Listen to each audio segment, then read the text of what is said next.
नमस्कार दोस्तों, Insta story channel पर आपका स्वागत है।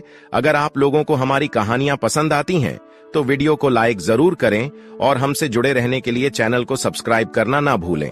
कहानी शुरू करते हैं। टूटी हुई उम्मीदों के बीच। रात का दूसरा पहर था।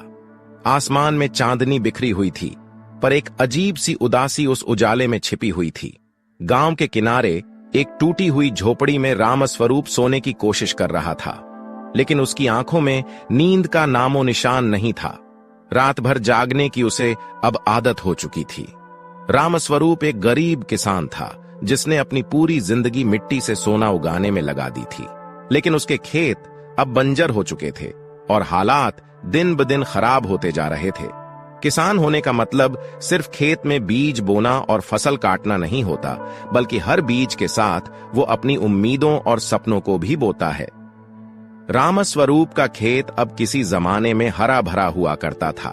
बारिश समय पर होती, मिट्टी उपजाऊ थी और खेतों में लहराती फसलें उसकी मेहनत का फल होती। तब रामस्वरूप के चेहरे पर एक गर्व भरी मुस्कान हुआ करती थी। वो गांव का सबसे मेहनती किसान माना जाता था। लेकिन अब हालात बदल चुके थे। पिछले कई सालों से मौसम का मिजाज बदल चुका था। बारिश कभी होती तो कभी नहीं। कभी इतनी ज्यादा बारिश हो जाती कि फसलें सड़ जाती, तो कभी इतनी कम कि खेत प्यासे रह जाते। रामस्वरूप के पास कोई और विकल्प नहीं था। उसकी जमीन ही उसकी दुनिया थी। वो अपनी फटी हुई धोती और कमजोर हो चुकी कुदाल लेकर हर दिन खेत पर जाता, आसमान की ओर देखता और मन ही मन प्रार्थना करता कि इस बार शायद बारिश हो जाए। लेकिन भगवान भी मानो उसकी पुकार अनसुनी कर चुके थे। रामस्वरूप की पत्नी सावित्री भी उसके साथ इस दुख का हिस्सा थी। सावित्री ने हमेशा अपने परिवार को संभाला, चाहे कितना भी कठिन समय हो। जब खाने के लिए कुछ नहीं होता तो वो अपने हिस्से का खाना बच्चों के लिए छोड़ देती। गांव में कुछ लोगों ने उन्हें मदद की पेशकश की, लेकिन रामस्वरूप का स्वाभिमान उसे दूसरों के आगे हाथ फैलाने से रोकता रहा। उसे लगता था कि किसी दिन उसकी किस्मत जरूर बदलेगी और वह फिर से अपने पैरों पर खड़ा हो सकेगा। एक दिन की बात है। रामस्वरूप अपने पुराने बैल हीरा और मोती के साथ खेत जोत रहा था।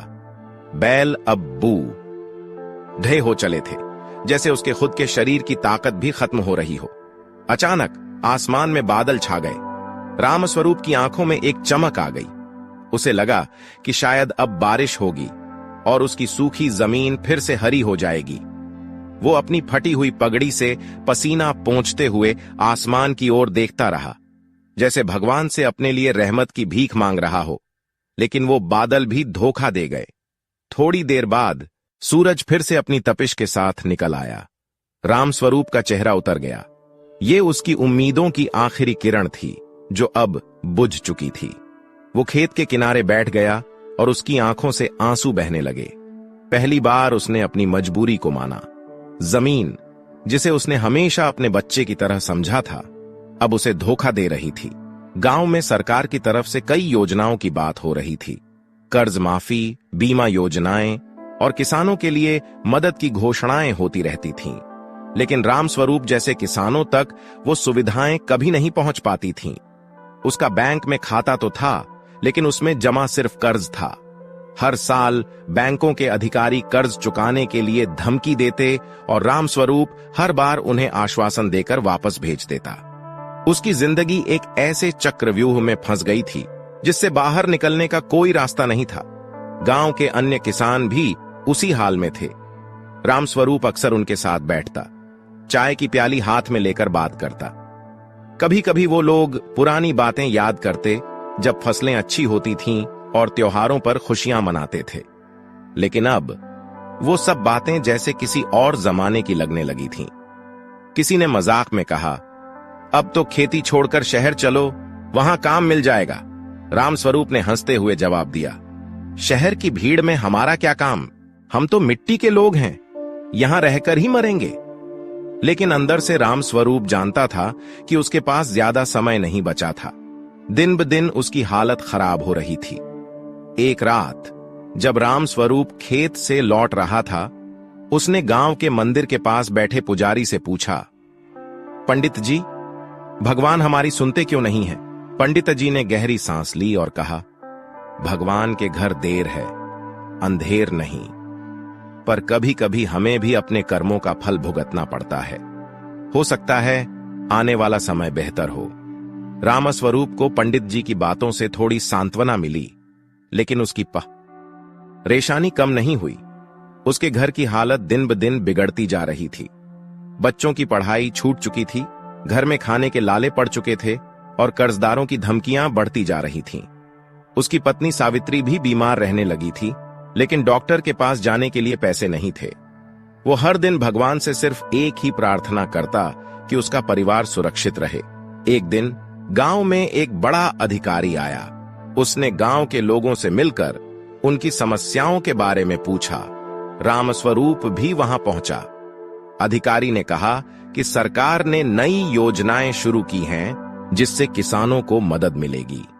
रामस्वरूप के दिल में एक बार फिर उम्मीद की किरण जगी, लेकिन उसे यह भी पता था कि वादे और घोषणाएं अक्सर हवा में ही रह जाती हैं।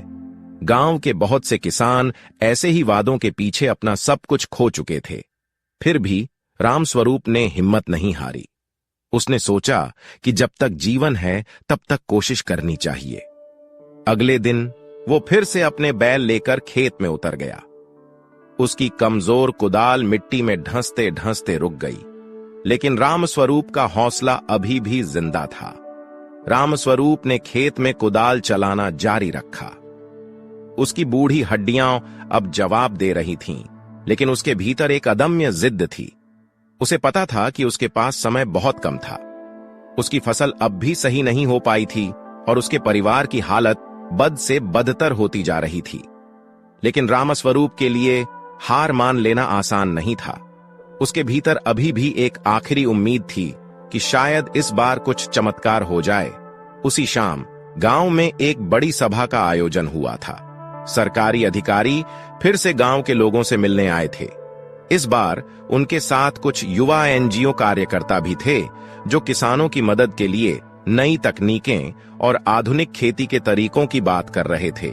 गांव के लोग भी इस बार कुछ अलग महसूस कर रहे थे, क्योंकि पहले के विपरीत ये लोग सीधे किसानों से बात कर रहे थे, न कि केवल कागजों पर योजनाएं बना रहे थे। रामस्वरूप ने वहां खड़े होकर उनकी बातें सुनी। एक कार्यकर्ता ने कहा, अगर सही तरीके से जल प्रबंधन हो और आधुनिक बीज का उपयोग किया जाए तो कम पानी में भी अच्छी फसल हो सकती है। रामस्वरूप को ये बातें कुछ अजीब लगीं। उसने अपने जीवन में सिर्फ परंपरागत तरीकों से खेती की थी। उसे यह यकीन नहीं हो रहा था कि नए तरीके उसकी बिगड़ी हुई जमीन को फिर से उपजाऊ बना सकते हैं। लेकिन गांव के कुछ अन्य किसानों ने इन योजनाओं में रुचि दिखाई और कहा कि वो एक बार कोशिश करेंगे। रामस्वरूप के मन में द्वंद्व था। एक ओर उसके सालों पुराने तरीके थे, जिनसे उसने कभी सफलता पाई थी, लेकिन अब वही तरीके उसे बर्बादी की ओर धकेल रहे थे। दूसरी ओर ये नए तरीके थे, जिनका उसे कोई अनुभव नहीं था, पर उनमें एक नई संभावना थी। कई दिन सोचने के बाद रामस्वरूप ने आखिरकार अपने भीतर की जिद्द को शांत किया और नए तरीकों को अपनाने का फैसला किया। कार्यकर्ता गांव के किसानों को तकनीकी सहायता देने के लिए कुछ दिन और रुके। रामस्वरूप ने अपने खेत में नई तकनीकों के अनुसार बीज बोए और जल प्रबंधन की तकनीकों को अपनाया। उसने बारिश का इंतजार नहीं किया, बल्कि अपने पुराने तालाब को साफ करके उसे इस तरह बनाया कि उसमें पर्याप्त पानी इकट्ठा हो सके। इस बार रामस्वरूप ने अपनी पुरानी आदतों को छोड़कर नई चीजें सीखने में पूरी मेहनत झोंक दी। 3 महीने बाद रामस्वरूप के खेत में छोटी छोटी पौधें उगने लगीं। उसकी आंखों में चमक लौट आई। यह पहली बार था जब उसे अपनी मेहनत का फल दिख रहा था। फसलें धीरे धीरे बढ़ने लगीं और इस बार बारिश भी समय पर हो गई। सावित्री भी अब थोड़ा खुश नजर आने लगी थी। बच्चे जो पहले भूखे सो जाते थे, अब घर में रोटियों की महक से खुश होते थे।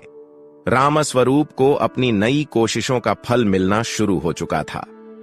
उसकी फसलें इस बार अच्छी निकलीं और उसने अपना कर्ज भी थोड़ा थोड़ा चुकाना शुरू किया।